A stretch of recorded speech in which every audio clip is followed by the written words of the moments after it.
Hello, my name is Munira Alami, and today I will be talking about Antonia Pantoja. Antonia Pantoja was an educator, activist, social worker, feminist, and a civil rights leader. She was born in San Juan, Puerto Rico, where she was raised by her grandparents in a working class community. She experienced hardship and poverty in her early age, and soon after, her grandfather died, which put her as the primary caretaker of her mother and five siblings. She was still able to get her teaching certification at the University of Puerto Rico. She began to teach at many different schools for more than a year, but later she decided to quit due to missed payments from the school system.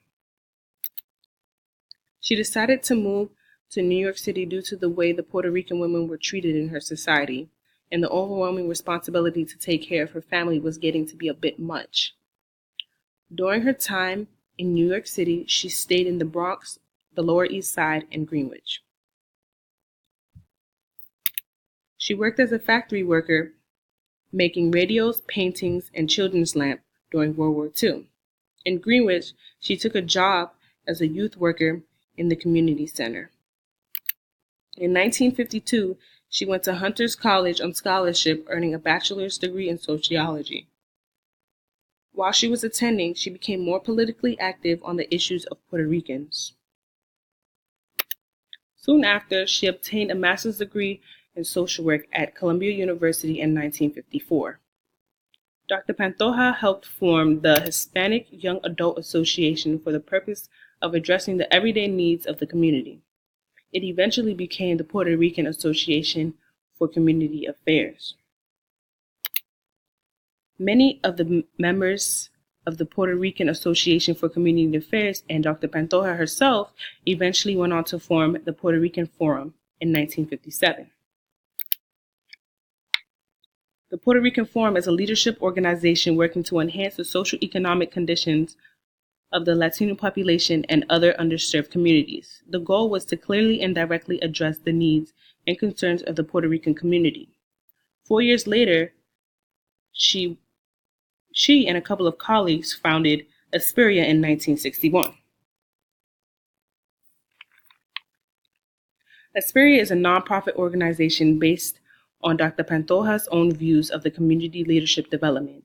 The purpose was to empower the Latino community through advocacy and the education and leadership development of its youth. Dr. Pantoja was the president until she later resigned in 1966 to teach at Columbia School of Social Work. Aspiria exceeded in developing leadership among Puerto Ricans that focused on community-level needs. It supported the students who were transitioning from high school to college.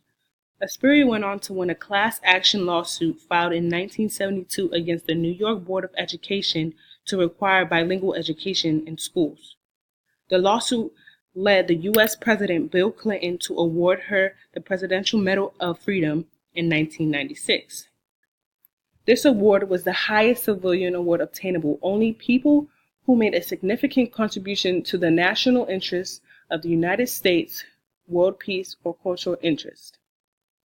Dr. Antonia Pantoja went on to form many other organizations, like the Puerto Rican Research and Resources Center, established in 1972 in Washington, D.C., Boricua College in New York City, a bilingual university, and the Graduate School for Community Development, which was an alternative graduate school in San Diego, California in 1975.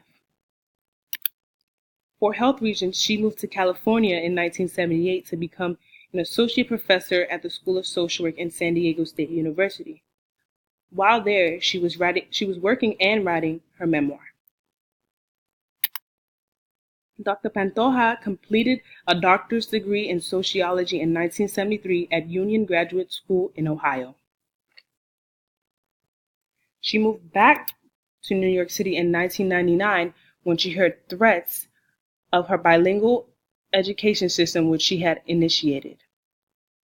In 2002, she came out publicly in her autobiography. She later died the same year due to cancer.